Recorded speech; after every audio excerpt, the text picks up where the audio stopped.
Hello, I'm Rachel McCullough with the United States Environmental Protection Agency, and I want to thank you for taking time out of your busy lives to be here with us, either virtually or in person tonight. For those joining us virtually, I wanted to run through some logistical information first. In our virtual space, all microphones have been muted and web cameras have been disabled, so there is no need to look for those functions. We have disabled meeting chat for tonight's session. Instead, we will be using the Q&A button so that you may privately submit questions. If you are having any trouble accessing the features in Zoom, please reach out using the Q&A feature. You can find the Q&A feature on the bottom of your screen.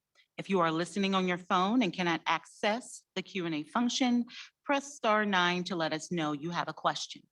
Once we identify you by the last 4 digits of your phone number, press *6 to unmute. We are going to give folks another minute or two to join, and then we'll get started. Turn the volume up, please.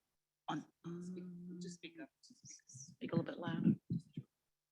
Is this a little bit better? A little better. A little better? Yeah.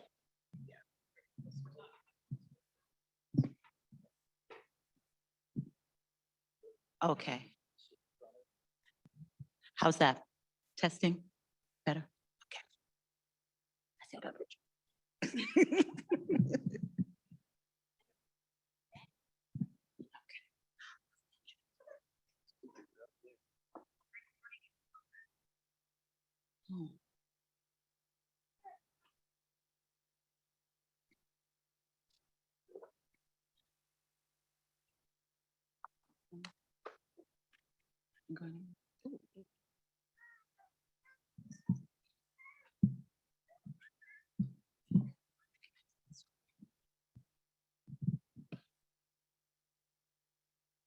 Okay.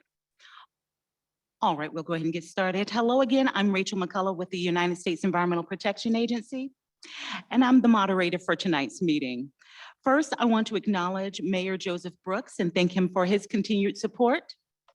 Also, I want to thank Garnett Sutherland, Health Director, for joining us tonight. Thank you both. We are here tonight because our mission at EPA is to protect human health and the environment. And because EPA is taking a series of actions to reduce health risks from a specific chemical, ethylene oxide, that is both a source of air pollution in America and a source of potential risk to workers who work with this chemical.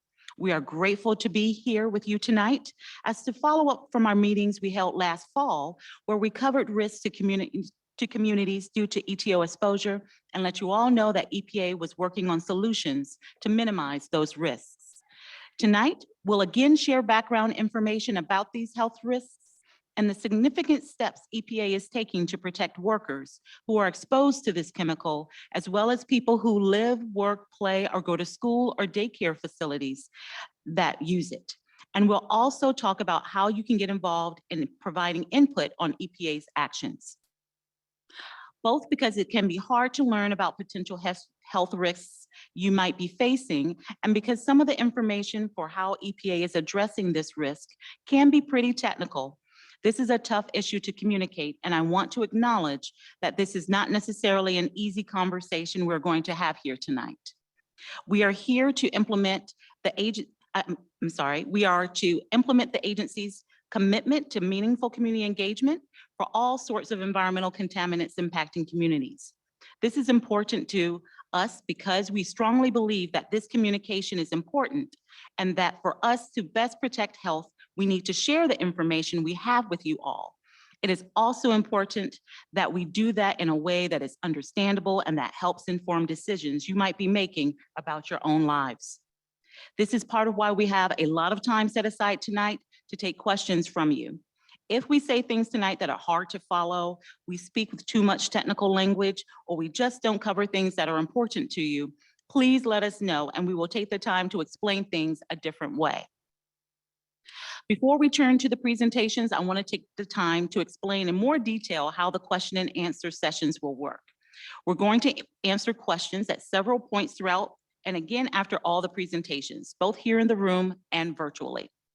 As I said earlier, for those of you online, please feel free to submit a written question at any time using the Q&A feature on Zoom, which is one of the buttons at the bottom of your screen. We will provide direct written answers to some questions as they come in, and for others, I will read the questions and our panelists will answer out loud.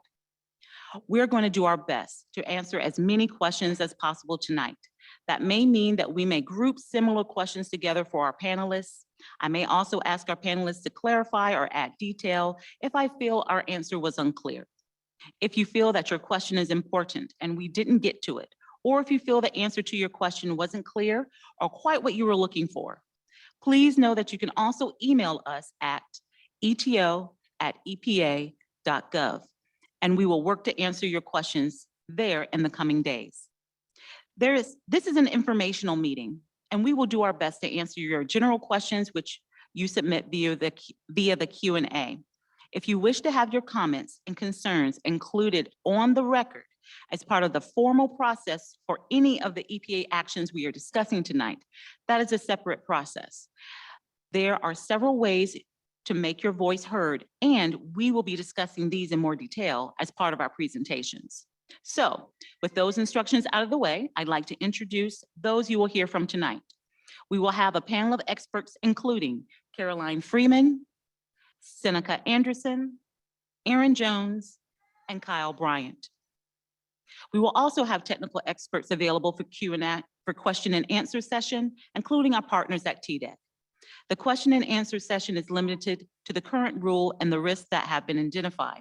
Please be mindful that we are unable to accept comments on the proposed rule and actions, as those should be submitted formally online or via mail.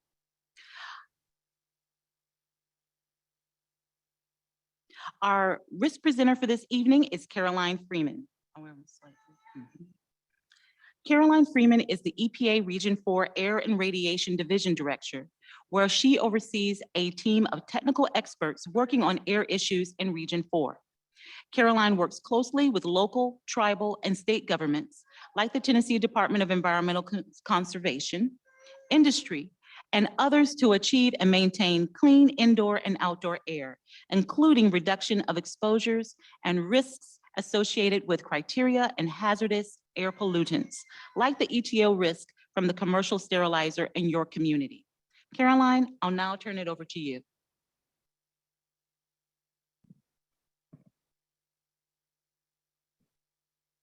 Okay, thank you, Rachel. Good evening, everyone. As Rachel said, I am Caroline Freeman, and I serve as the Director for the Air and Radiation Division at the Environmental Protection Agency Region 4 office in Atlanta, Georgia.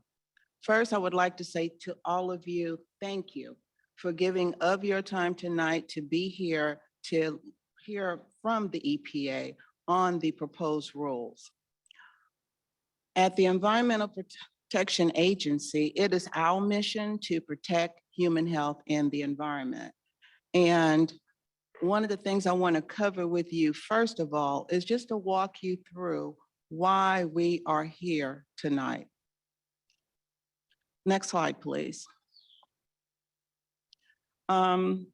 You've heard already that there is pollution in your community, and it is coming from air toxics that is called ethylene oxide, which we often refer to in our day-to-day work as EtO. Last fall, we held a community meeting here in this room in New Tazewell to share information with you on the long-term health risk posed by inhalation of uncontrolled ethylene oxide emissions from the DeRoyal facility. We're here again tonight, as we promised this past fall, to come back and share with you not only the steps that EPA has taken, but to give you an overview of that proposed rule that the agency has open at this time for public comment. And so what I would like to first just go back and give you a quick refresher from the meeting this past fall and just sort of walk you through some of the things that we covered, especially for those who are not present at the meeting this past fall. Let's review briefly what we know about ethylene oxide and its uses. Occasionally, people will call this chemical EO, and sometimes they would say ETO or EO. Either way, ethylene oxide is the name. And that's the chemical that we will be talking about this evening. Usually you cannot smell ethylene oxide in the amounts that we find in the air near facilities in communities. Okay, now I want to talk to you about what ethylene oxide is used for. First, in the chemical manufacturing process, ethylene oxide is used as a building block to make antifreeze and, in some processes, plastic bottles and other consumer goods. We are not concerned about a risk to you from that type of use in this community. The second use for ethylene oxide is in the commercial sterilization industry at facilities like DeRoyal Industries, which is located here in New Tazewell. At DeRoyal Industries, ethylene oxide is used to sterilize wound kits and surgical supplies for the dental and medical industry. Next slide, please. For this conversation, I need you to know that the ethylene oxide of concern is coming out of the DeRoyal Industry facility as air pollution only.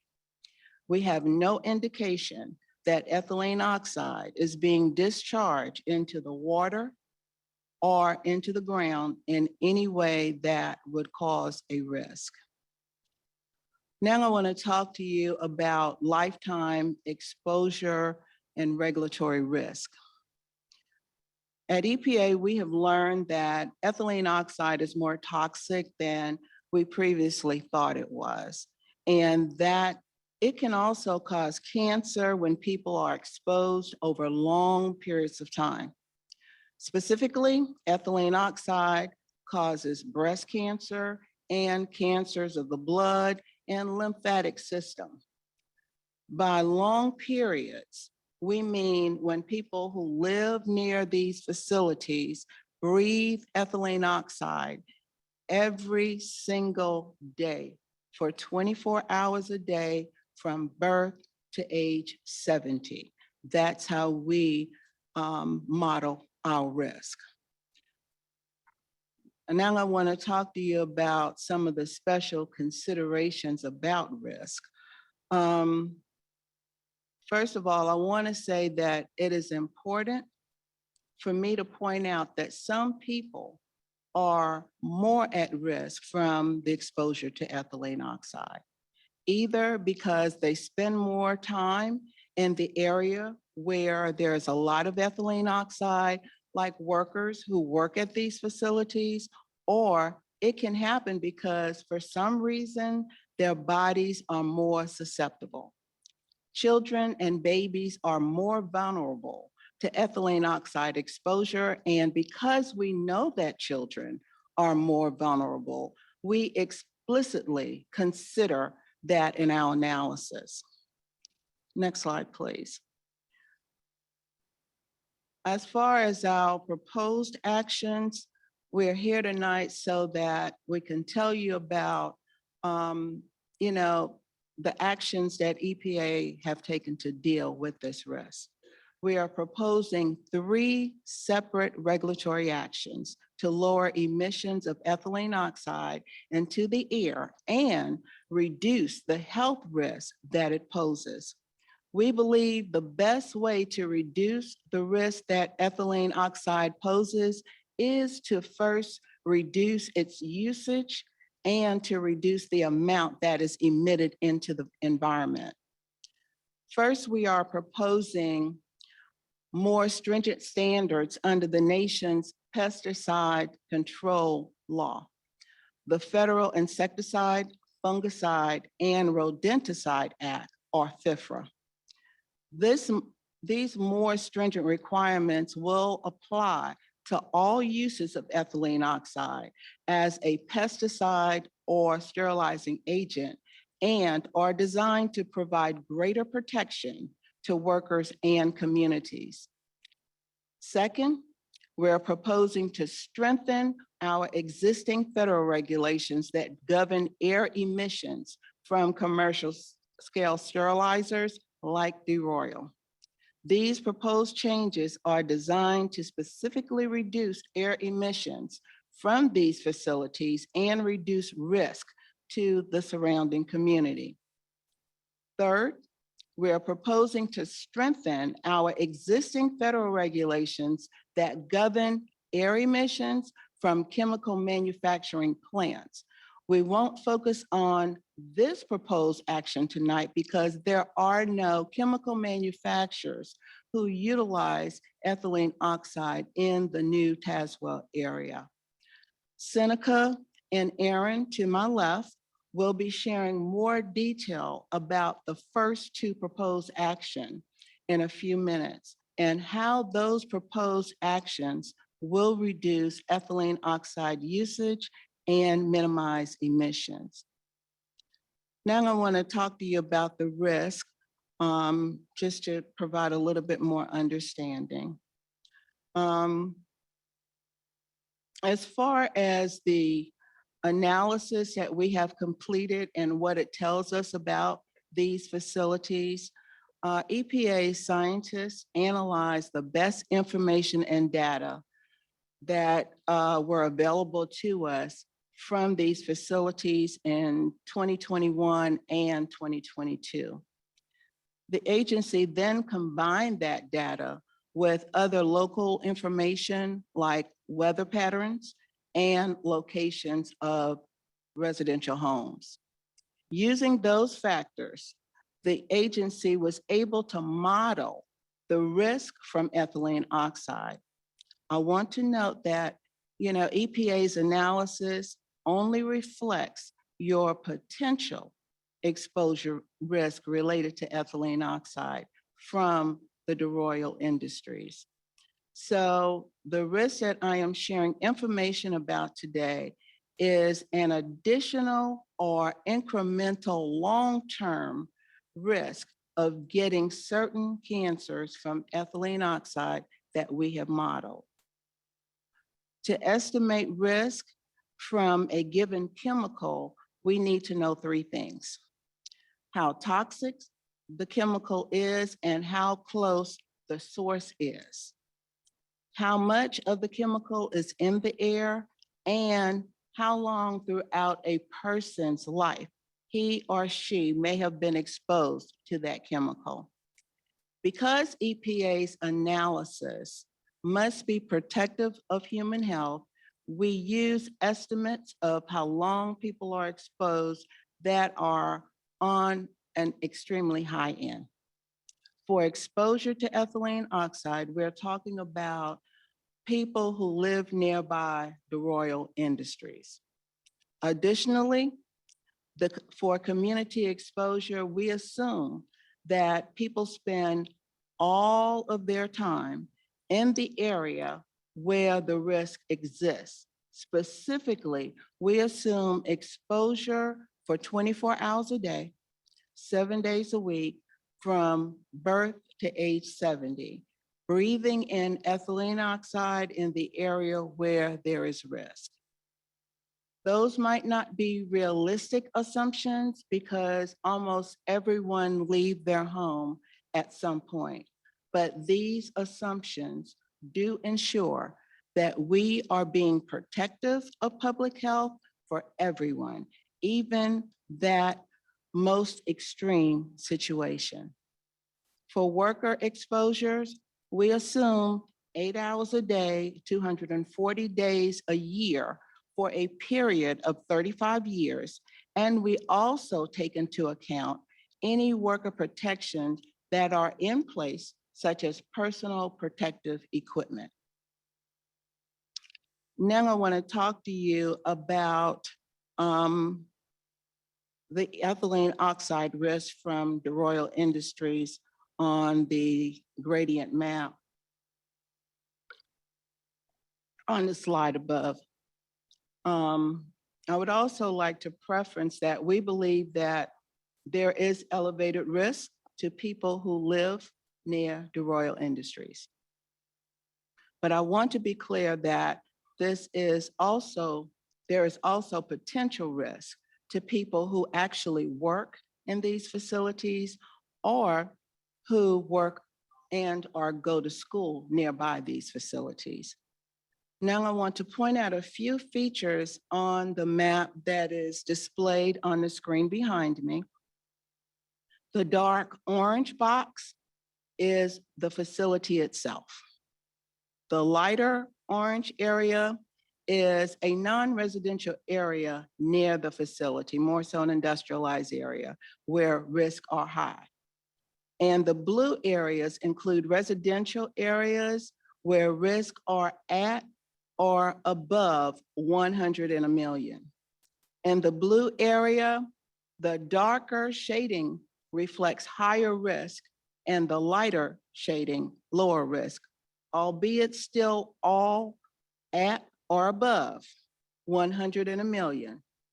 Note that as you move away from the facility on that gradient map, the blue shading gets lighter, meaning that the risk is starting to get a little lower. I want to note that there is some uncertainties in these estimates as both operations at the facility and weather can change, but these are the best health protective estimates we have available.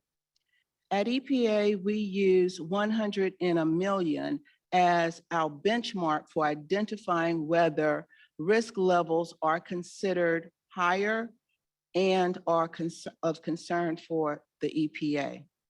When we say 100 in a million, we're saying that we estimate ethylene oxide exposure could contribute to an increase of 100 cancer cases in 1 million people when they are exposed at that concentrated level for 24 hours a day, 7 days a week from birth to age 70. We start our calculations at birth because we want to make sure that we are protective of children.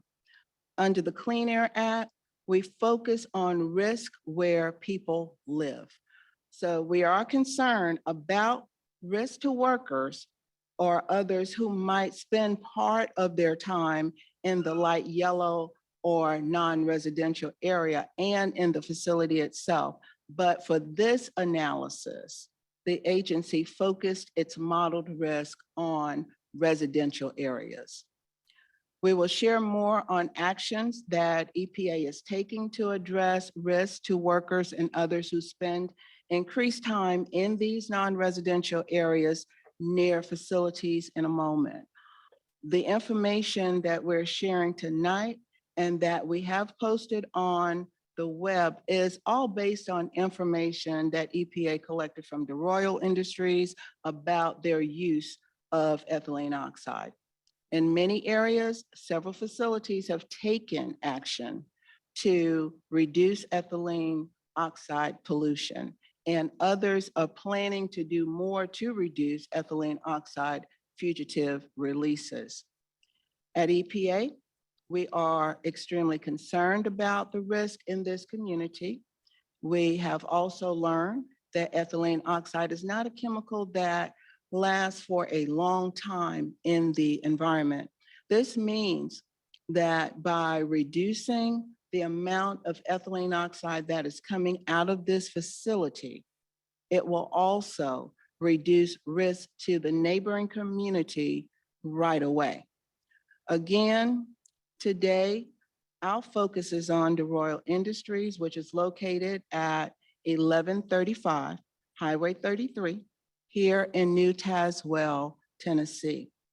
The facility opened its doors for business in 1973 as a manufacturing facility for prosthetics. Then in 1990, the facility began utilizing ethylene oxide as a sterilizing agent for the wound kits they produce. I want to say thank you for your attention this evening. We will take questions at the end of all of the presentations. And at this time, I will turn the meeting back over to our moderator, Rachel, to share additional information and also to introduce our next speaker. Rachel? Thank you for that information, Caroline. For those who are just joining us online, you can use the Q&A button so that you may privately submit questions. If you are having any trouble accessing the features in Zoom, please reach out using the Q&A feature. If you are listening on your phone and cannot access the Q&A function, press *9 to let us know you are having technical issues. Once we identify you by the last 4 digits of your phone, please press *6 to unmute. If you would like to make a formal comment, you can do so online and we will be providing instructions on that process. For those of you here, we have computers set up in the rear of the room and comment forms you can use to mail in your comments. At this time, we're going to continue on with our next presentation. I'll now turn things over to Seneca Anderson, who will be providing information on the proposed rule for commercial sterilizers who use ethylene oxide. Seneca? Hello. All right, just let me get the microphone volume here, right? All right. Good evening, everyone. Hello, and thank you for the opportunity to speak to you all tonight. My name is Seneca Anderson, and I am in the Regulatory Communities and Air Toxics section in the Air and Radiation Division at the EPA Region 4 office in Atlanta. Tonight, I will be talking to you about some of the more technical aspects of the proposed action under the Clean Air Act and how it will reduce emissions of EtO from commercial sterilizer facilities like DeRoyal facility here in New Tazewell. Next slide. As Caroline mentioned earlier, EPA is proposing 3 actions to reduce emissions of EtO. I will be continuing Caroline's overview of the proposed rule for the commercial sterilizers under the Clean Air Act with some technical details on how this proposed regulation will reduce EtO from these types of facilities.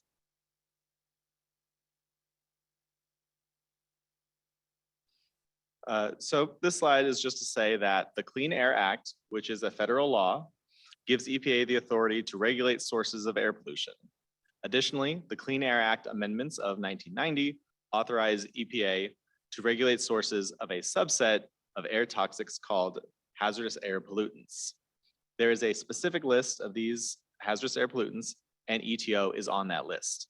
So EPA is using its authority under the Act to propose this regulation to further reduce EtO emissions from this facility.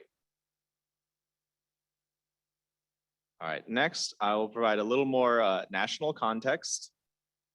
There are currently 86 of these commercial sterilizers operating in the country. You can see where they are located on the map here. The blue dots show the locations of the 23 sterilizers where we anticipate risk to be the highest for the people who live nearby. DeRoyal Industries is one of those 23 facilities with the highest level of modeled risk. We are focusing the conversation tonight on this facility because we believe there's a higher risk to people who live nearby. Thank you. And as mentioned earlier, I will reiterate that there is also potential risk to people who work in these facilities or who work or go to school nearby. We considered all 86 of the sterilizers when we developed the solutions to reduce emissions in our proposed regulation. All right, now, where this pollution is coming from within the facility is important so that we can understand how solutions can be put into place to reduce the risk from ethylene oxide. There are 2 types of ways that EtO can leave the facility. The first is that after EtO is used to sterilize objects, it is sucked into a control system. These systems actually clean EtO and capture it or break it down so that the EtO released is a much smaller amount. This type of emissions coming out of a facility is called controlled emissions. DeRoyal has several processes at their facility that have controls. Their sterilization chambers and their primary aeration rooms and the air from these rooms are controlled, and the air that passes through goes through control devices they're required by state and federal permits and standards. The second type of emissions is from EtO that doesn't get sucked into the control system. This is ethylene oxide that escapes through other places, through leaks or gaps, even windows and doors. This type of escaping EtO emissions is often called fugitive emissions because it is not captured and routed to a control system. So unfortunately, fugitive emissions are not covered under the current regulation because when that regulation was written, their importance was not fully understood. At DeRoyal, the majority of the EtO risk is resulting from these escaping emissions or fugitive emissions. In fact, we estimate that 13% of the EtO emissions from DeRoyal is in the form of controlled emissions, and 87% is in the form of uncontrolled or fugitive emissions. The best solution to reduce the EtO risk from this facility is to reduce its emissions of ethylene oxide entering the environment. Our proposed regulation under the Clean Air Act will require greater control of the stack emissions that are passing through the control equipment, those controlled emissions. But more importantly, it will also require capture and elimination of the fugitive emissions that are currently unregulated at this facility. We estimate that our proposed regulation will reduce EtO emissions from all commercial sterilizers by across the country by about 19 tons per year, which is about an 80% reduction nationwide. More importantly, our proposed regulation will ensure that the lifetime cancer risk will be below 100 in a million in every community located near any of these facilities, including here in New Tazewell. As part of the proposed regulation, we are proposing a compliance deadline of 18 months after we issue the final rule, instead of the customary 3-year compliance period, which is afforded in the Clean Air Act. And we are requesting comments from the public on this proposed compliance deadline. We have learned that ethylene oxide is not persistent in the environment, as Caroline mentioned, meaning it does not last for a long time outside. So as we reduce the amount of EtO that comes out of the facility, the risk to the community will be quickly reduced. Next, to ensure that the proposed regulation will result in lower ethylene oxide emissions, we are also proposing to improve DeRoyal's and other sterilizers' accountability by requiring more robust testing, monitoring, and reporting of EtO emissions. We are proposing to significantly increase the monitoring requirements of EtO emissions to include continuous monitoring, and we are requesting comments on the rule as proposed. So to summarize, our proposed action under the Clean Air Act will significantly reduce EtO emissions from commercial sterilizers like DeRoyal through a combination of much better control equipment for so-called fugitive emissions, tougher standards for stack emissions that are already being controlled, and improved accountability through more thorough testing, monitoring, and reporting requirements. As part of this public comment period, which is open now, EPA is asking for comments specifically on 82 specific topics or aspects of the proposed rule. If anyone is interested in looking through the text of the rule, you can find these topics. They're identified with a numbering system that has the letter C followed by a sequential number, such as C-1, C-2, C-3, and so on, up to C-82. We have an example here on the slide for the proposed emission standard for sterilization chamber vents, or SCV, as shown on the slide, which is topic number C-8, just for an example. So when you are reading the proposed rule, if anyone would like to go read it, you can just scan for the topic numbers, or you can do a computer search. such as C-1, C-2, and you can look through all of them that way.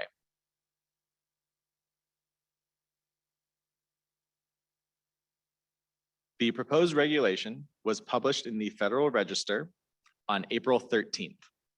The comment period extends to June 27th, and we are conducting webinars and meetings such as this one at the national and local level through the end of the comment period. We expect to issue our final rule within 1 year of the end of the comment period, and we are proposing a compliance deadline of 18 months once the final rule is issued, instead of the customary 3 years, as I said. So for now, this concludes our presentation of the proposed regulation under the Clean Air Act. And I will turn it back to Rachel to introduce our next speaker. Thank you, Seneca. I would just like to remind everyone participating online that you can place your questions in the Q&A area in Zoom. We will also offer an opportunity at the end of the meeting for you to ask your questions. Now we are going to transition to Aaron Jones, the Emerging Contaminants Coordinator in EPA Region 4. Aaron is here to talk with you today about EPA's proposed actions to address EtO under our EPA Office of Chemical Safety and Pollution Prevention. Aaron? Thank you, Rachel. Can y'all hear me pretty good? I'll try to get a little closer. So again, I'm glad to be with y'all tonight, Emerging Contaminants Coordinator in Region 4. So often talking about evolving science, new data, better science, and kind of how that translates into our regulatory actions. Okay, thank you. So next slide. Once again, this is going to remind us of the 3 actions that EPA is proposing to take to address ethylene oxide. Specifically, I'm going to be talking to you now about the first action in the yellow circle.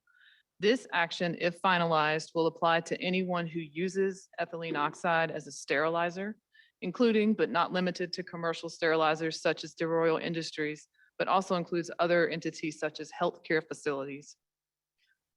Next slide.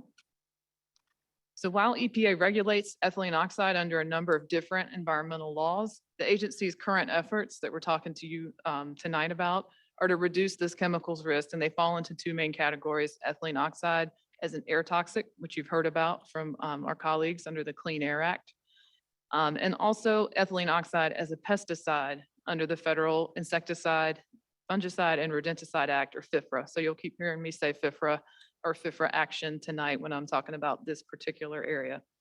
So when ethylene oxide is used to sterilize products, it actually is considered a pesticide under federal law. So that's how it becomes subject to FIFRA. Next slide. As part of our mandate under FIFRA, EPA's Chemical Safety Office reevaluates existing pesticides as part of our registration review process. We reassess the safety of each currently registered pesticide every 15 years as part of our risk assessment process. And we take any needed steps, or what we call mitigation measures, to address any risk that we find. The way that we do that is generally not by proposing rules, which is the way the Air Office operates when you've even heard about their proposed rule. We actually are proposing changes to what is essentially the license or a label that defines how the pesticide should be used. And we do this in a proposed interim decision, or a PID. So you may hear FIFRA action or PID be talked about simultaneously, and it's that proposed interim decision that defines how to use the pesticide safely. So in April, we used our authority under FIFRA to propose a comprehensive set of new mitigation measures to protect people from facing long-term exposures to this dangerous chemical that's known to increase certain risks of cancer. Our proposal would protect both the workers who are exposed to ethylene oxide on the job, as well as people who live, work, or go to school or daycare near a sterilization facility that emits ethylene oxide. These proposed actions would be applicable nationally to anyone that uses ethylene oxide as a sterilizer, and not just the large commercial sterilizers treating medical devices, but to all facilities that use ethylene oxide to sterilize things. So again, that would include some healthcare facilities, some facilities that sterilize dried herbs and spices to prevent illnesses caused by Salmonella and E. coli. Our proposal reflects significant coordination with the Food and Drug Administration, the Centers for Disease Control and Prevention, and the Occupational Health and Safety Administration to deliver risk reductions while we're maintaining critical sterilization capabilities. The actions that we've proposed are driven by the latest available science, including a new agency analysis showing that risks to workers who sterilize products over the course of a 35-year career are more significant than we previously thought. First, we're proposing to prohibit the use of ethylene oxide where it's not needed because there are effective alternatives that exist in some cases, and this includes uses in museums, archival settings, beekeeping equipment in North Carolina, cosmetics, and musical instruments. Next, we've proposed several measures to reduce the risk of ethylene oxide in settings where there are no effective alternatives, such as sterilization of medical equipment and the dried herbs and spices. Generally, these measures are aimed at reducing the amount of ethylene oxide that's used and decreasing worker exposure to ethylene oxide by automating processes. For workers, we're proposing to reduce the amount of ethylene oxide that's used to sterilize medical devices while still making sure that the FDA requirements for sterility are met. Our proposal also includes requiring engineering controls such as automation, separating the HVAC systems between offices and ethylene oxide sterilization areas, increasing ventilation in ethylene oxide storage areas, and other emissions capture and control technologies so that we reduce exposures to workers during the sterilization process. And we're expanding personal protective equipment or PPE requirements to ensure that workers in sterilization facilities wear PPE during certain tasks of sterilization where we know ethylene oxide exposures could be higher. In addition, we're setting a new requirement that requires all workers in a facility to wear PPE when ethylene oxide concentrations exceed 10 parts per billion, or you may hear me say ppb, and that's based on real-time monitoring. And that's even for employees in the facility who aren't working directly with EtO. 10 ppb is the lowest real-time concentration of ethylene oxide that can be quantified in commercial sterilization facilities using today's technology. We're also proposing new engineering controls for healthcare facilities that sterilize medical equipment, such as negative air pressure in rooms containing ethylene oxide sterilization devices, and the use of abatement devices that will remove ethylene oxide from exhaust air and reduce discharge to the environment. So these are just a few of the examples that are in our proposed interim decision. And additionally, the proposal includes new data collection and reporting requirements in commercial sterilization facilities that would help identify and improve protective monitoring technologies and assess the effectiveness of proposed mitigation measures over time. So based on this data, as we collect it, we intend to initiate the next round of registration review for ethylene oxide earlier than the typical 15-year period that I mentioned earlier, so that we can take faster action to incorporate any needed additional protections, as well as any account for any advances in technology that might occur. Although we know from our extensive engagement with ethylene oxide industry representatives that many of the measures are already being implemented at some facilities, our proposal will now require these measures at all ethylene oxide commercial sterilization facilities to protect all workers. Some of these measures can be quickly implemented at all facilities, such as the PPE requirement, while others could take longer to implement, such as installing engineering controls. We're committed to taking additional action where the data show that more protection is needed and when new processes or technological advances can further reduce exposures. So taken together with EPA's proposed air emission standards rule that you heard about earlier, these actions represent a comprehensive approach to increase our safety in our communities for workers and for anyone who's exposed to this air toxic at work or in schools, while providing a path for these facilities to continue to fill the critical national need for sterilized medical supplies. Next slide. So moving forward, we are encouraging stakeholders, including community, industry, and public health leaders, to participate in this public comment period as the agency strives to reduce the risk from ethylene oxide. The public comment for this action also closes on June 27th, so we're in the middle of it right now. And in just a moment, my colleague Kyle here is going to walk everyone through the details about how to learn more about the process of commenting and how specifically to comment on either of these actions. Next slide. So once the public comment period closes, it typically takes EPA about 1 year to address the comments and make this proposed interim decision, the PID, final. So we'll publish that interim decision at that time. And depending on the protective measures, again, such PPE could happen faster and engineering controls could take longer. It could take somewhere between 1 and 5 years for facilities to fully comply with all the requirements. The timeline for implementation of each measure is something that we are taking public comment on, and we want to hear from you on that as part of this open public comment period.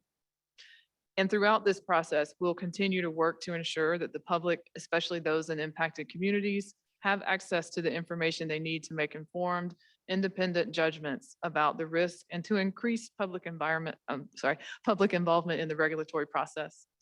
So now I will turn this back to Rachel to allow us to address any questions on the 2 actions that you just heard about. Thank you, Erin. We will take a few questions here in the room, and we will also be checking the virtual Q&A module and raising any unique questions to our panel. I want to reiterate that if you wish to have your comments and concerns included on the record, oh my, I lost my stuff. As part of the formal process for any of the EPA actions we are discussing tonight, you can do that separately. There are several ways to make your voice heard, and at this time, we will be presenting some information on the official public comment process. Are there any questions from here in the room at this time? Yes, sir. If you'd like to come to the microphone so we can all hear you, please. I believe I heard earlier in your segment of the presentation was that there was an 18-month, you were looking at an 18-month compliance period, but I think you said 1 to 5 years. So kind of what's the deal with that? Yes, I can address that. So that relates to 2 different actions that are being proposed under 2 different statutes or laws. So the one that I talked about was a rule that is being proposed by EPA under the Clean Air Act. And that addresses the commercial sterilizers like the facility, the DeRoyal facility here in New Tazewell. And that is the one that has the 18-month proposed compliance timeline. Once the rule is finalized, it would be 18 months. Under the Clean Air Act, it is often, allows 2 to 3 years is kind of, common. But given the specific information in this circumstance, EPA is proposing a shortened timeline of 18 months, to kind of speed it up from the usual 3 years. And so that is the compliance for the Clean Air Act rule. My colleague Erin was talking about a rule under the FIFRA, which, the law, we're throwing a lot of acronyms at you, so I understand. It rolls off the tongue. So the FIFRA Act is a different statute than the Clean Air Act. And so it has different requirements and like she said, 1 to 5 years to fully comply, but some of those requirements can be implemented faster than others. Some just require purchasing some equipment that the workers can wear, and that can, be implemented fast. And then others, such as engineering controls or, they have to improve the building in some way, that can take longer. And so that is the difference between the 2 rules. Does that answer your question? Do we have any other just- questions in the room? Rachel, one thing, I also would like to add that the agency is taking comments even on the shorter proposed time frame for these types of facility to come into compliance. Okay. All righty, I see that. Oh, sorry. Do you have another one? Sure. Yeah, feel Okay, free. well, sure. The ethylene oxide, the spent product, how is that treated and disposed of? Okay, yes. So the ethylene oxide gas that is used to, I'll comment for the commercial sterilizer industry for that specific, because that's what we're concerned with here in DeRoyal. So the ethylene oxide is used to sterilize, the medical equipment. And then what happens to it? There are two things that happen to it, two types of ways that it ends up or leaves. So the first type, I mentioned controlled emissions. That's the ETO that after it's used to sterilize the equipment, it gets sucked out of the chamber and it gets funneled to a control system. And there are, different kinds that different facilities can use, but they have to meet a very strict elimination standard. And these control systems will actually destroy the ETO so that, it's destroyed. So they break it down. And the current rule requires, about a 99% control efficiency. So that's why the ETO that gets sucked through the stack gets destroyed. And the vast majority of the ETO that's used at a facility like DeRoyal does get controlled. And so then the other type that isn't controlled is what we call fugitive emissions, as I mentioned. That's the type that, it just doesn't get sucked up. It manages to get through cracks or gaps or leaks, and it kind of just, filters out through the doors and windows.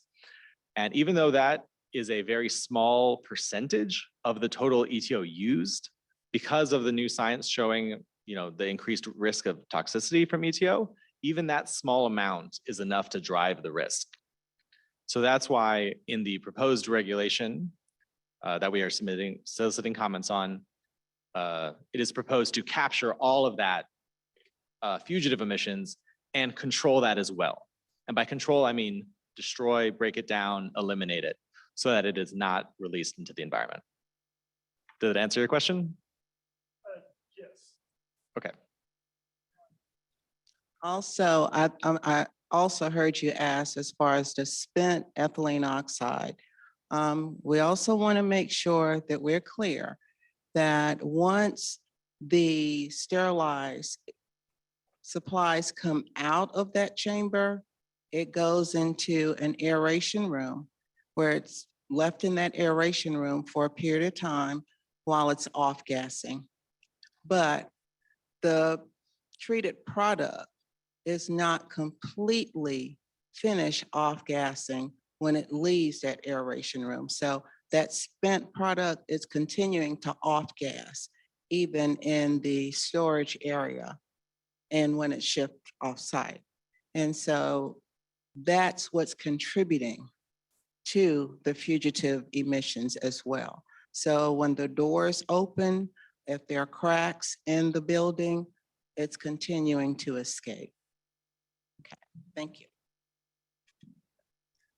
And not to get too technical, but one of the controls that's being proposed for the room air emissions is what we call a permanent and total enclosure. It just means that they will be, when you open a door, you'll feel a draft inward so that there's enough fan power to pull all the air in, and you'll route it to one of these control devices I mentioned earlier. So that way, when you open a door or a window or a loading door, air won't come out and bring ETO out with it into the environment. So that's one of the proposed controls. So at this time, I'll take any questions that are presented online. Do we have any questions, I believe? Susan? Are you, can you unmute? You have your hand raised.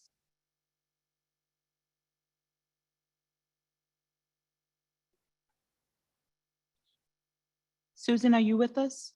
Did you have a question for us? If so, you can unmute and ask your question at this time.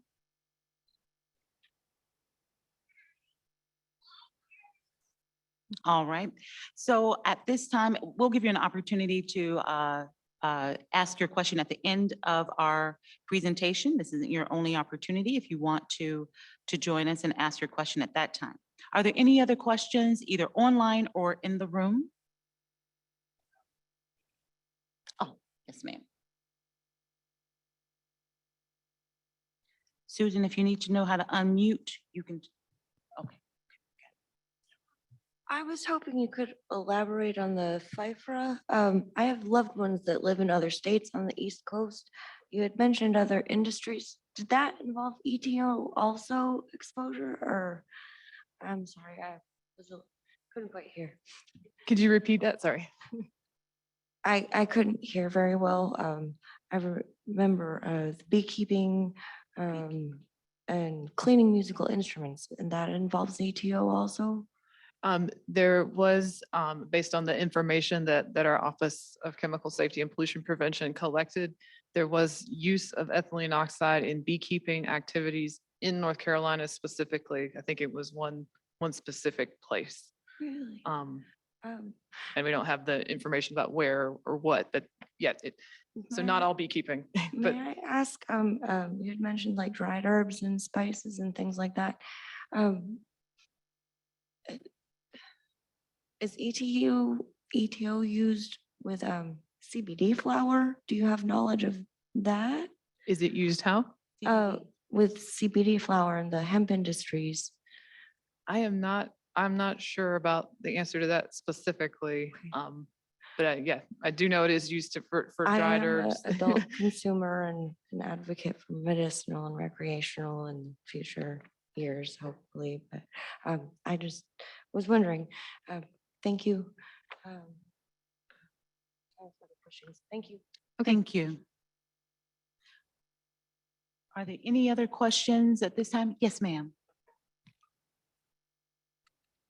I was wondering if you had collected data on the population that is affected in that circle that you put on. Do you have data on exactly how many residential, what the population is? And are you keeping any data on like cancer cases? Are you able to gather that information? Do we have any idea of how many cancer cases there have been, say like in the last 10 years or something like that? Is that information available? Okay, thank you for that question. Let me restate the question. And thank you, first of all. The question was whether or not, well, first of all, do we have any population data as far as, what we looked at when we actually conducted our risk model? And also, do we have any cancer data for this particular area? My answer to the second question, I know there was some studies done in the state of Tennessee, and my colleague from the Tennessee State Office is here with us this evening, but from a health perspective, that question we will have to take back and ask of our partners with the Agency for Toxics Registry, Toxic Substance and Disease Registry, and we can get, any information that is available for you, and we can coordinate with the Tennessee Department of Health to see what we can find as far as any type of cancer research being done in this area. Also, CDC may have some information if a study of that nature has been done here.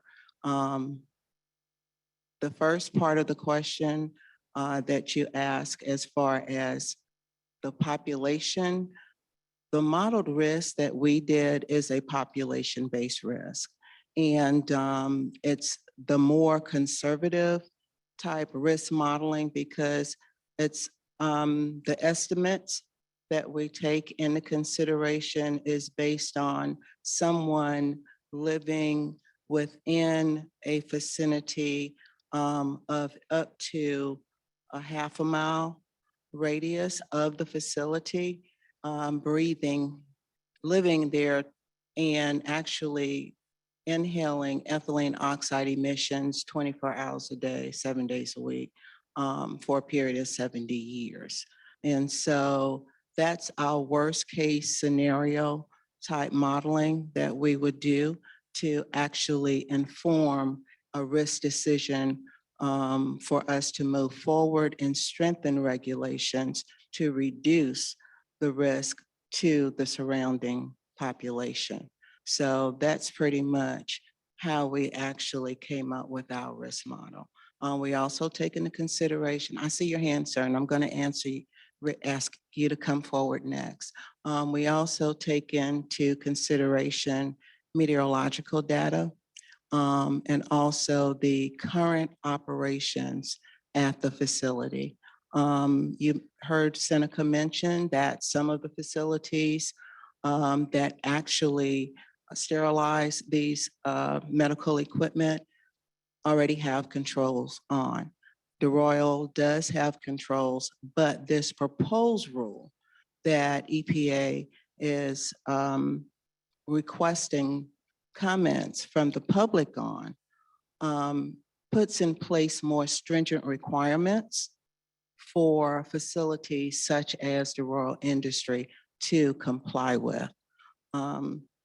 It's an existing facility, therefore that compliance timeline is 18 months that the agency is proposing. Normally, that would be someplace in the neighborhood up to 3 years max. I mentioned earlier, that is one of the areas that the agency is taking comments on from the public. Should that timeline be shorter? And this is an opportunity for you all to comment on that timeline. Okay, sir? My name's Joe Payne, from here, and she was asking about data, right? There's two WATE-TV recently on March 21st, Cancer in Tennessee, the Tennessee Department of Health and Tennessee Cancer Registry data shares reports on cancer from around the 95 counties within the state. The most recent report available online that focuses on the state's cancer registry for the years 2014 through 2018 indicates that Claiborne County falls within the top 10 counties for all new cancer cases. And that's new cancer cases. The counties are listed in descending order. Carroll County, 561, Maury County, 549, Hardeman County, 546, and Claiborne County, 545. WZTV in Nashville, Friday, August the 24th, 2018. Research data shows which Tennessee counties have the highest mortality rates caused by Adrian causes. Okay, this is the National Cancer Institute State Cancer Profiles compiled by the University of Washington. Okay, diarrhea, lower respiratory, and other common infectious diseases. Highest rates were found in Decatur County, 83.2 per 100,000, and Claiborne County, 38.01 per 100,000. And the lowest rates were Williamson County, Hamilton County, Davidson County. Neoplasmia, tumors causing such diseases are colon, liver, stomach, throat, and pancreatic cancer. Scott County had the highest rate with 294.07 deaths per 100,000. Claiborne County recorded a rate of 275.94, followed by Hickman, and the lowest county was Williamson County. And you may know I'm a little emotionally upset. My wife just passed away of lung cancer. Yes, sir. I'm like I said to That's you fine. earlier, I'm very sorry to hear that. I live 0.69, 0.19 miles outside the point, the half mile distance. So her cancer was lung cancer. Mhm. It was called adenocarcinoma. Adenocarcinoma affects the mucus, anything that's secreted by any of your organs. Mhm. And you all are emphasizing, I think, about 3 types of cancers. In studies back to 2013, adenocarcinoma is most prevalent, one of the most prevalent cancers that ethylene oxide causes. It travels, the pathway, of course, is either inhaling or through the skin. there's no other way that you're not gonna eat ethylene oxide. You know, you're not gonna, any of your other orifices is not gonna take in ethylene oxide. So it happens that my wife's cancer was adenocarcinoma of the lung and the lymph node. It's a broader range of cancers than just those cancers you're mentioning.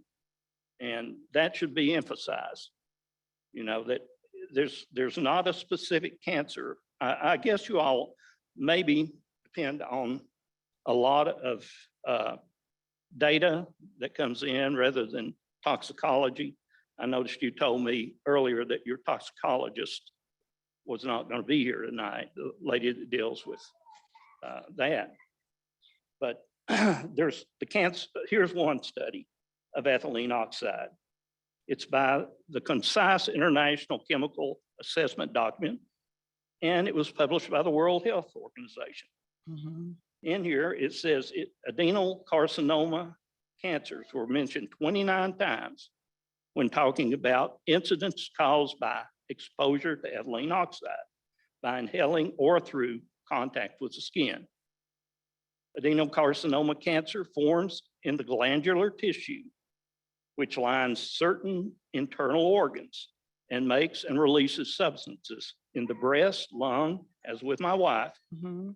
esophagus, stomach, colon, rectum, pancreas, prostate, and uterus. They're all adenocarcinomas.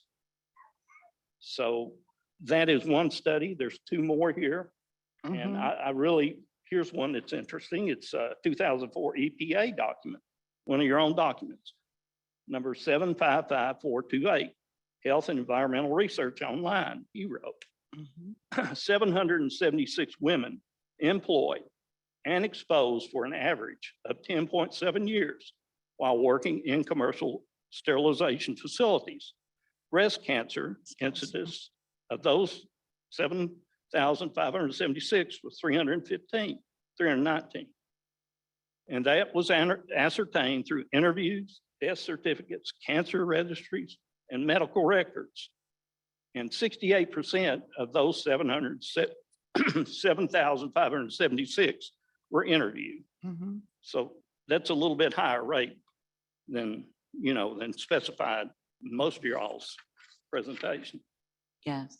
So Yes, thank Yeah. you so much. And there's Please. just, you know, a lot more. I mean, it's banned in the EU. You know, it's dangerous. Mhm. One of the things I will say is that we are familiar with the study that the EPA did. And that's why we did mention breast cancer during our discussion tonight as one of those cancers of concern. I will say this, at the EPA, even though that risk assessment was done and those interviews were conducted for that conclusion to be drawn, at the EPA, we partner with the Agency for Toxic Substance and Disease Registry.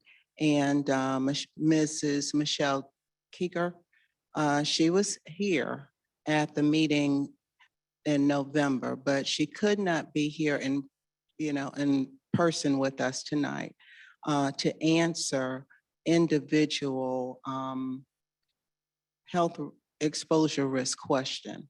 And so she did provide her contact information for us to share so that if anyone wanted to reach out to her directly regarding individual exposure risk, she would be happy to respond to those questions directly. But I am not a health professional. And unfortunately, my team, we are not health professionals to respond to that question, but she is a public health professional and she will be more than happy to, assist you, and we will provide you with that information. thank you, Caroline. I also have a note from Sue Castile from the Agency for Toxic Substances and Disease Registry. Such a mouthful.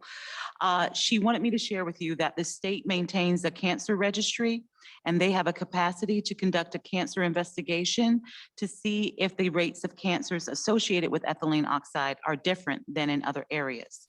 The EtO cancers of concern are blood cancers, not lung cancers.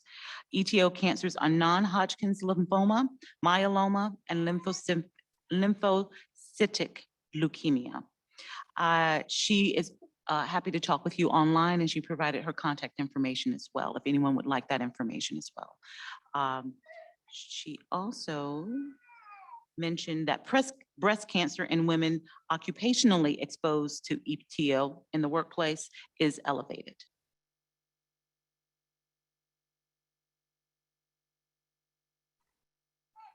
Do I need to share-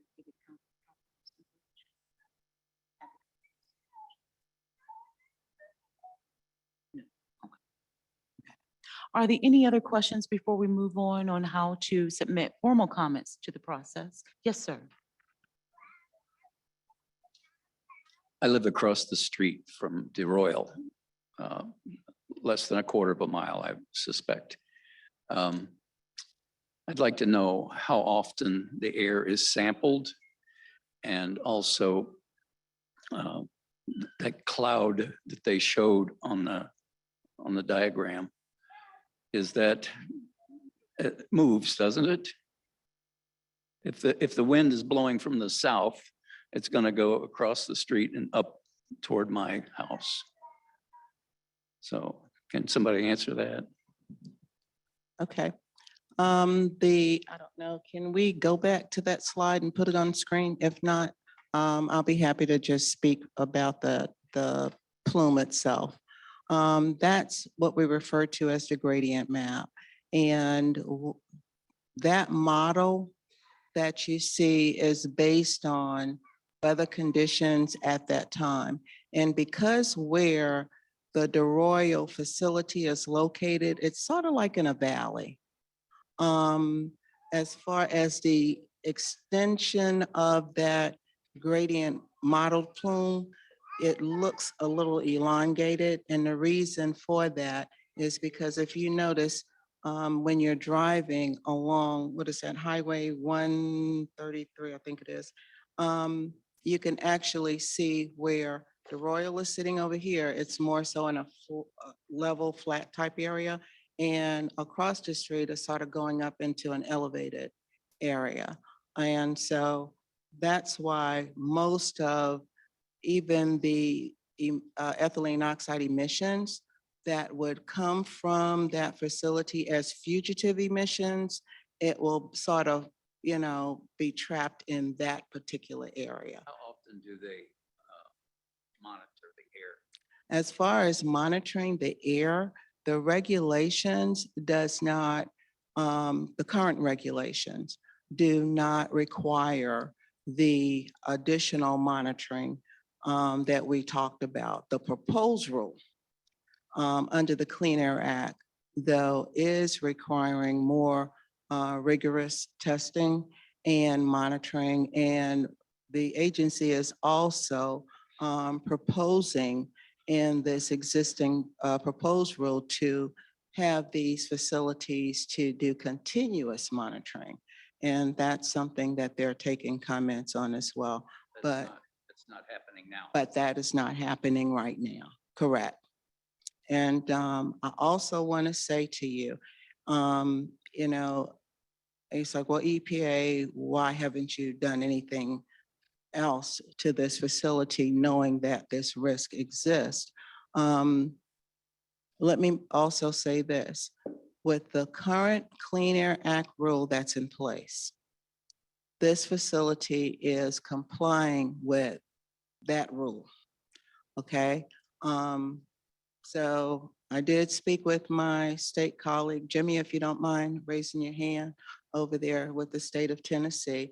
One of the questions that I did ask him prior to the start of the meeting is about the compliance status of DeRoyal Industry today.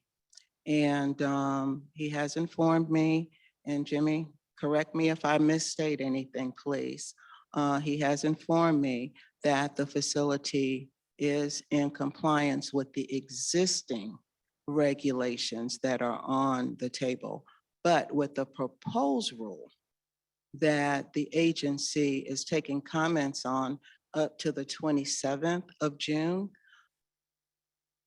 the proposed rule requires this additional monitoring inside of the fence line and also more testing. Monitoring by whom? The EPA? EPA is requiring the facility to put the appropriate monitoring equipment in place under this proposed rule. EPA will not actually do the monitoring itself. And it's not just for DeRoyal. This is a national rule. So all commercial sterilizers, I think we have a total of maybe at this point, I think it's 89 commercial sterilizers, 86. Thank you, Seneca. We have a total of 86 commercial sterilizers nationwide that this new requirement would actually impact. And I'm gonna let Seneca add a little bit more because he is my rule expert on the proposed rule. Yeah, I just wanted to add a couple of things. The proposed or the current rule does have, there is some periodic performance testing of the control equipment, but that, like I had mentioned about the fugitive emissions, that's not currently being captured or measured, and that's where the majority of the risk is coming from. And that is why in the proposed rule, that is all going to get captured and measured. Caroline mentioned continuous monitoring equipment. That will be a new requirement that's currently being proposed. And that's will gather data continuously. And there will be much tougher monitoring, record keeping, and reporting requirements to the EPA and to the state agencies. So there will be a lot more eyes on on all of these facilities and a lot more data being collected to make sure that the tougher standards that are being proposed are actually being met. So there will be a lot more comprehensive monitoring and record keeping to make sure that, to hold them accountable to the new tougher standards. And that'll be happening soon. Yes, as we mentioned in the timeline, once the rule is finalized, which hopes to be a year from the within a year from the public comment period closing, and then the proposed 18-month compliance period. Now, it doesn't mean they could do it faster, just depending on that's their maximum. That's the maximum it could be is 18 months. But there's nothing stopping them from other than the fastest that they can get their contractors and their supply chain and make it happen. But the proposed 18 months would be the maximum. And I'll add on the FIFRA side as well, those actions will also include the real-time monitoring inside the facilities to protect workers. Again, to that 10 part per billion range. Timeframe for that is 2 years after we, hopefully have the new label requirements on the pesticides. So again, the way I'm looking at that is if there is a release inside the facility, that's going to let them know very quickly, so that it hopefully won't get out. So in combination, all of these actions will, hopefully help not only risk to workers, but also, folks like yourself that are across the street. Yeah, and that's a good point to mention is that we do have two concurrent, at the same time actions being done, the one I've been talking about and the one that my colleague has been talking about. So those will overlap and they'll happen at the same time to bring the risk down. How did you discover that the emissions were happening? So this source category of commercial sterilizers has been regulated since 1994. Ever since I mentioned briefly the Clean Air Act amendments of 1990 that included ethylene oxide as a pollutant of concern. It's been 30 years. So it has been, it's been regulated. And what happened is in 2016, there was a new study that was completed by EPA that took into account, all those years of data. And they were able to compile that data and found that the risk was much higher, especially from these cancers that have been mentioned, the breast and the lymphoma, the blood cancers, especially those. So that study showed that the risk was, up to 60 times higher than the previous study that the previous data was able to show. And so then using that data, EPA did some modeling based on the emissions data that we did have. And that's how out of those 86 sterilizers across the country, we identified the 23 that had the highest risk. And that was done just new science that had been gathered over that, the 30 years, so just collecting all that data in partnership with our state partners and our other agency partners, the health agencies, just putting that all together. That was how we found that these spots existed that were not known before. And so in response to that, EPA is proposing the several actions we're talking about. The Clean Air Act one, the FIFRA Act one, and those are going to bring the risk down to where it should be, the lower, not where we've currently found. So it was a process of discovering of all this. I think there was another question. Oh, I see your hand. Was for your gradient map, for the dispersion models that you had, the toxicity and dispersion models, did you use actual air monitoring data, or was that based upon self-reporting by DeRoyal, or what were the inputs in the model? Yeah, I can speak to that. And I could also tap in our modeling expert, but I think I can. I think he's told me enough.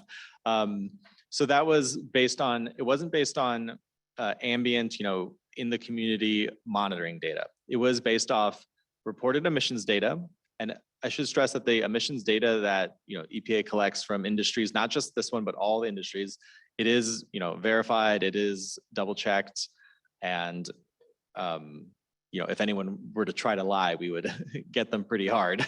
So, they have incentives to report, and there's ways to tell if that's being, manipulated. So we take their emissions data, and then we run it through the model, the human exposure model. It's one of the reasons this is used is that monitoring EtO at very low concentrations in the environment is extremely difficult for a lot of technical reasons that I won't get into now. So the model allows you to, it also allows you to look at, to create a gradient map like this, because the gradient map doesn't show a persistent plume of EtO just sitting. As was mentioned earlier, weather patterns can change it, so it's just kind of showing you the cumulative, estimated risk if you're in this area, not what your risk is at any one day. It's not a weather map or an emissions map. It's a risk map. Let's see. What was the second part of the question? And the one thing, I think we want to also leave you with tonight is if we had placed a monitor outside of this facility, ethylene oxide is very, very difficult to monitor for. That would just be one location, and 9 times out of 10, you may not have gotten a reading on that monitor. With this dispersion modeling that we did, it actually allowed us to take the amount of ethylene oxide that is being utilized by this facility in their processes over a period of time, and actually model how that emissions would look based on the existing controls that they do have. And so we were able to model the stack emissions and come up with that percentage of fugitive emissions that's escaping this facility versus what the stack emissions would look like based on those emissions that are going through the existing control technology that exists at the facility. But, I have to go back to what Seneca shared during his presentation. This proposed rule is designed, as it's written right now, to reduce ethylene oxide emissions by 80% nationally. And so this is a much more stringent requirement than the commercial sterilization industry is used to. They're going to have to invest in their processes to get these controls in place to be able to reduce these emissions with control efficiencies as high as 99 or 99.8%. So, this, I think, is a solid proposal that the agency has put forward. And like I said, we're still taking comments on it. So please take, the opportunity to review the proposed rule as Seneca's mentioned. And one of the slides he showed, if you're looking at the rule itself, if you see a C dash numerical number 1, C-2, there are a total of 82 areas in this proposed rule that the agency is taking comments on. If you feel that more stringency is needed, comment on that. And, if you feel that the timeline should be shorter as far as these existing facilities coming into compliance, comment on that. Okay, so thank you. All righty. If it's that hard to detect, how is industry going to, how are they going to be compliant? That's a good question, and I can answer that. So, but also just to say, just to wrap up with what you were sort of asking about, why was, this taken into account or this not taken into account? That can all be done. Like, we would encourage those to be comments on the rule. That can be done in the comments. If you have any, previously someone was alluding to different studies that they wanted considered, those can be made into a public comment. And we're going to talk a little bit more in a minute. My colleague Kyle is going to talk about how to make those comments, and we encourage anyone who thinks that you've got some information that you would like to be taken into consideration, please provide that to the EPA in a comment, and we will look at it. And then to answer your other question about how will industry monitor. So I will make a difference between monitoring out in the community and monitoring through a stack, a controlled plume. The difference is one of concentration. The one is the difference of one of volume of air and dilution. Out in the community, there are a lot of different factors, different weather patterns, wind, sunlight, and then the concentration is much lower out in the community. And that all these things make monitoring in the ambient space very difficult. That is in contrast with, coming right off of their processes into a stack and going through their control equipment. That is it's a much easier, more controlled environment to monitor. And the technology that exists performs much more efficiently in those types of conditions, and you can get much more accurate information as opposed to the technology that exists for the ambient space. So that is why EPA is proposing to use the technology that's more efficient and more proven at the source, at the facility. It was decided that, of all the information that EPA looked at, it was determined to be, the best situation, the best data that could be gathered. So that's why it's in the proposed rule, as is. Thank- okay. To say that 10 parts per billion is the detection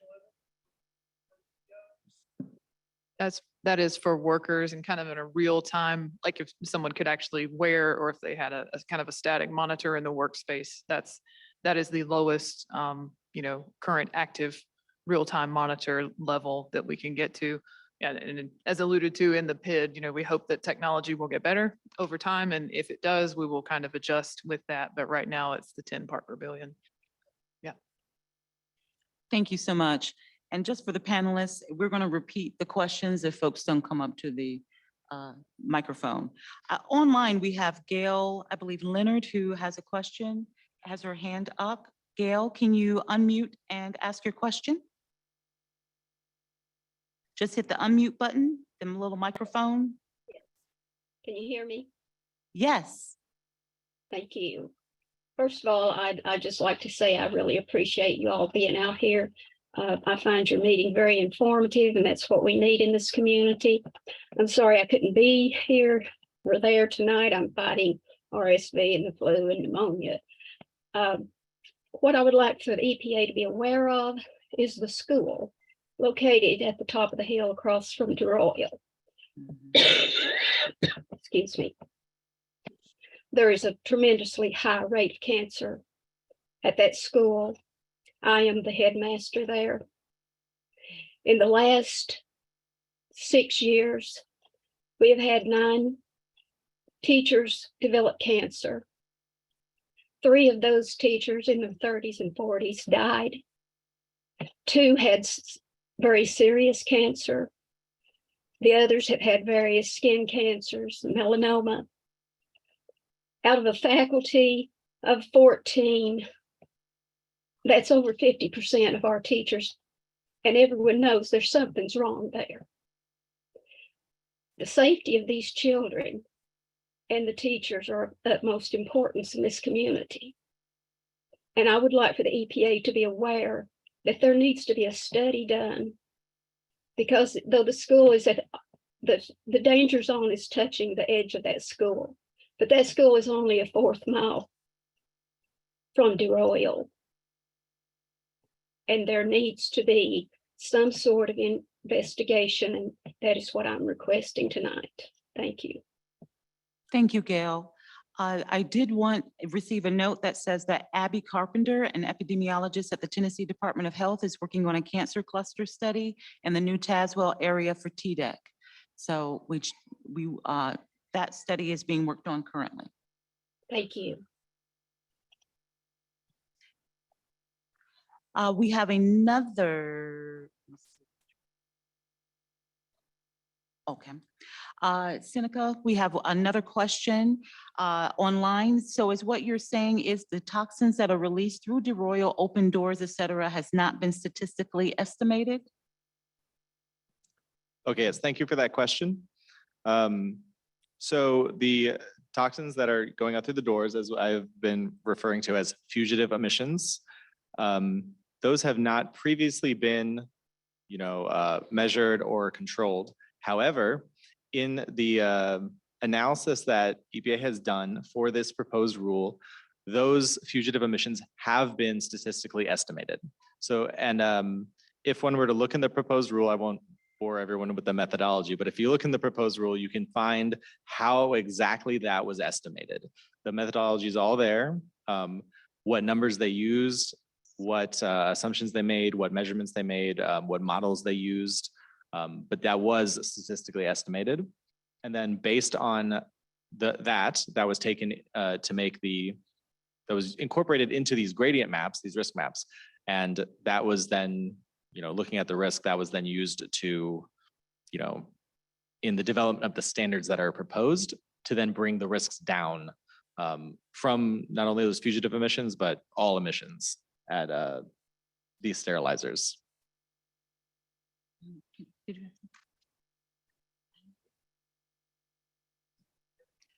And also, just to refer back, I think she was also looking at the percentage for this particular facility as far as uncontrolled emissions or fugitive emissions. And the number that we actually modeled based on information about this facility was about 87% of the emissions or fugitive. And I just wanted to circle back to the previous questioner online as far as risk to children, just so that y'all know, both the air rule and the FIFRA protection actions do take into account the full life cycle of those that are exposed. So again, we look at daycare, the hours that kids might be in a daycare that's near a facility, the higher inhalation rate that children have versus an adult, so they have a higher exposure. So all of that is folded into these actions that we're taking. And so we kind of try to protect those that need it most. And then that's where we start from. So I just want to make sure that you know that we consider risk, we look at that full life cycle and we build that into the protection so that we're protecting the most vulnerable in both of these actions. Thank you, Aaron. At this time, we're going to continue on with our final presentation. We will have a little more time for questions in a little while, okay? For those online, please keep sharing your questions in the Q&A module. I want to reiterate that if you wish to have your comments and concerns included on the record as part of the formal process for any of the EPA actions we are discussing tonight, we will explain that process now. There are several ways to make your voice heard, and at this time, we will be presenting some information on the official public comment process. I'll now turn things over to Kyle Bryant to walk us through that process. Thank you, Rachel, and good evening to you all. And as the previous colleagues have mentioned, I too thank you for coming out tonight and sharing your concerns. I'm Kyle Bryant. I'm a Senior Environmental Protection Specialist working in the Environmental Justice and Children's Health section at EPA. And I'm here to share some tips with you on how you can provide public comments on the permitting process. Next slide. Okay, that's it. First, it's important to remember that the person responsible for reviewing your comment may have hundreds or even thousands of other comments to read. To get your message across, you'll need to frame your comment in a clear and concise and convincing manner. First, you'll need to define your objectives, and before you start writing, ask yourself, what do you hope to achieve through your comments?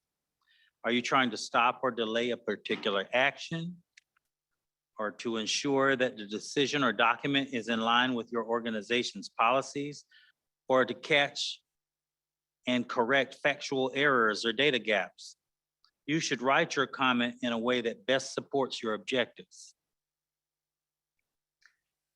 Next, you should use clear organization, formatting, and language. And you should use subject headings throughout your comments to draw attention to key points. Remember that the authors may be flooded with comments and may have to review each set quickly. Next slide. In writing your comment, make your strongest possible points. You could do this by pounding the law, pounding the facts, and this is like pounding the table. Continue to reiterate what the statutes or the law states, and then stating what the facts are as you understand them, and suggest specific language when possible, and use specific examples to illustrate those concerns, like some of the points you raised this evening would go well in a public comment. Next slide. Also, in writing your comment, you want to state what you support as well as what you disagree with. Two things can be true. You can state that you disagree with what you see as maybe non-compliance with environmental statutes, but still agree with the fact that DeRoyal provides an economic base for this community. Those don't have to be in opposition of each other, but you do want them to be in compliance. You also want to provide supplemental information if you have it, like studies that some of you have shared this evening. Also offer helpful solutions as to what you think might remedy the problem for stakeholders who live here locally. Next slide. Here's where you can find ethylene oxide information online. It's at our epa.gov/ETO site, and you can make comments at this www.regulations.gov site. For those of you who have smartphones, you can scan this QR code that you see there on the screen. And those who are here in the room live, at the entrance doors, on both doors and at the registration table, we had this, where you can scan this same QR code and it gives you the instructions on how to get the information. First, if you are just moderately tech savvy with your phone, you can go to your camera feature and pull up the camera and scan this digital fingerprint. This is called a quick reference code, a QR code, and it will take you to the regulations.gov site.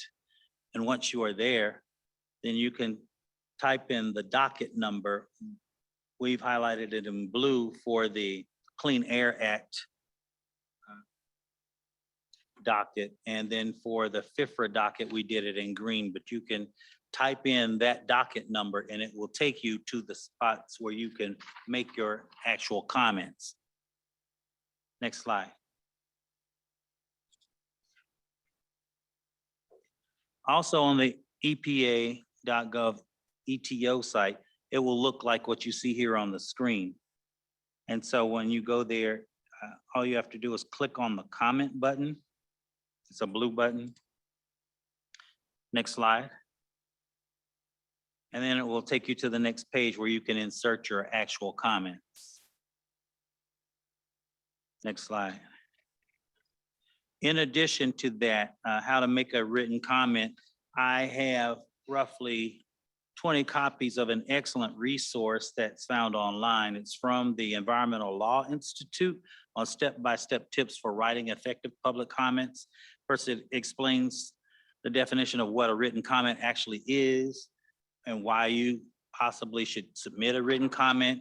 And it walks you through the process of how to use suggestive language to get your point across so that you stand a higher chance of getting your comments read.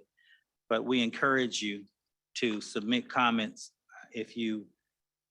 and to follow this as a guideline to support your comments to increase the opportunity of it getting read and then getting addressed by the agency.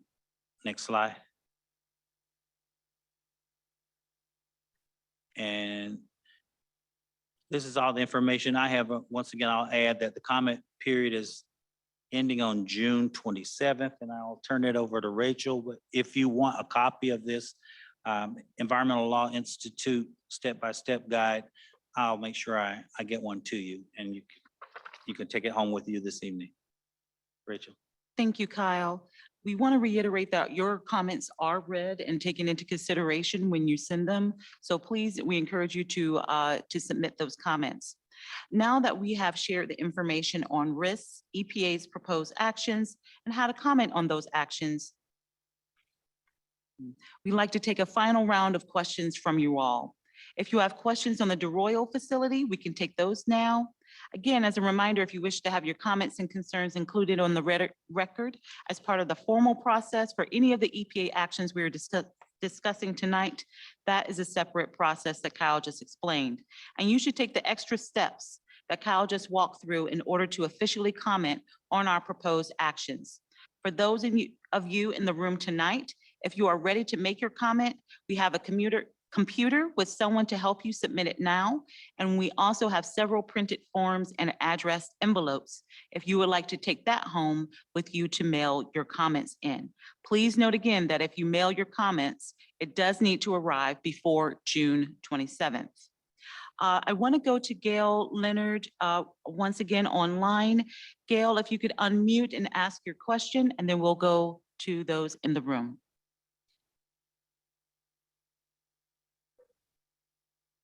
I'm sorry, I didn't have a question. I must have hit the wrong button.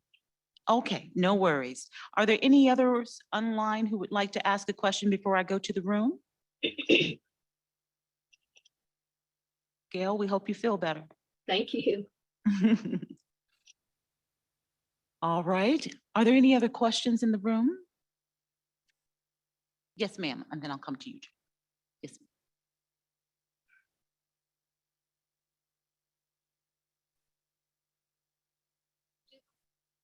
Do the workers at DeRoyal Industries have appropriate heating and air conditioning in their work environment? Do y'all know, for their safety? And does humidity have anything to do with the ETO that's released? I'm sorry, could you repeat the question just to make sure I hear it correctly? You were asking if the workers at DeRoyal. If they have appropriate heating and air conditioning for their safety, and does humidity in the area. I live in this area and it gets very humid. Does that have anything to do with the fugitive emissions? Well, I can't speak to the, the HVAC, inside, as far as the comfort of the workers. Humidity, as part of weather does impact the modeling, and that was taken into account when the model was done. Yeah, the weather, at each facility is different, whether it's here in Tennessee or whether it's a facility in Arizona, the weather is different, and that is taken into account. All that meteorological data is taken into account in the dispersion modeling.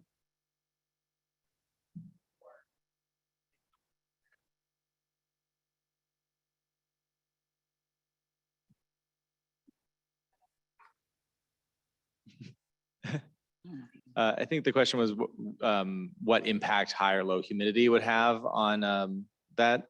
And I don't have that answer with me right now, but I can just say that the weather is taken into account in the models.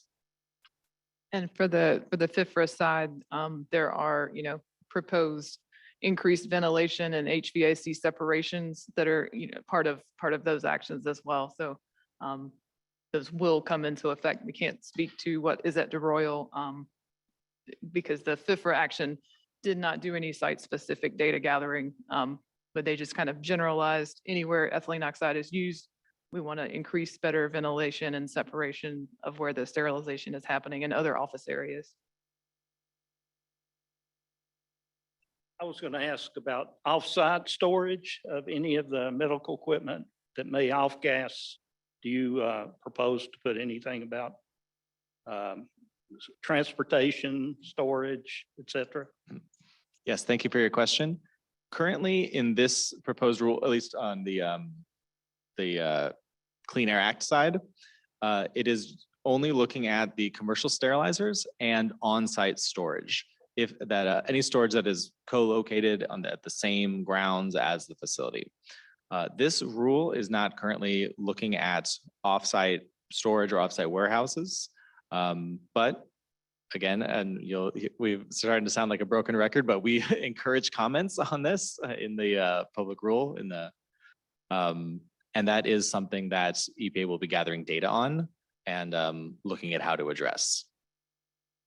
But as far as the current rule, it is just the commercial sterilizers. And I'll leave it there.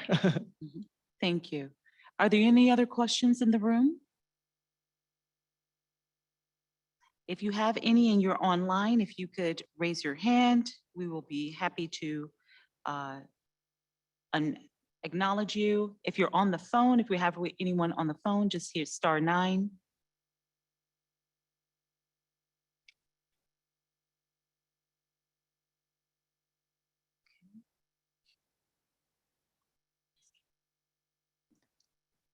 Also, if there's anyone in the room who have a question and you didn't feel comfortable coming to the microphone to ask your question tonight, please know that we'll be around for a few minutes and you can come up and approach us and we'll be happy to hear your question and respond to you directly.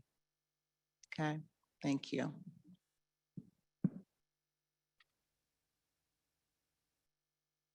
Okay.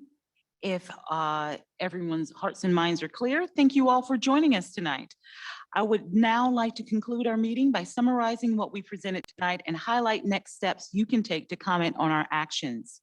EPA has recently proposed new actions that will reduce risk from ethylene oxide. You can learn more about these actions at epa.gov/ETO. You can offer comment on the rule to reduce the amount of ETO coming out of commercial sterilization facilities by submitting your public comment until June 27, 2023 by going to regulations.gov and type in the information for the appropriate comment docket, shown here on this slide once again, that Kyle walked you through earlier. For those in the room in person tonight, If you are ready to make your comment, we have a computer with our staff in the rear of the room to help you submit it now. And we also have several printed forms and addressed envelopes if you would like to take that home and mail your comments in. Please note again, if you mail your comments, it does need to arrive before June 27th. This webinar has been recorded and will be posted online within the next 5 days at epa.gov/Tennessee. Well, it's on the slide. All right, thank you so much for joining us tonight. Have a good evening.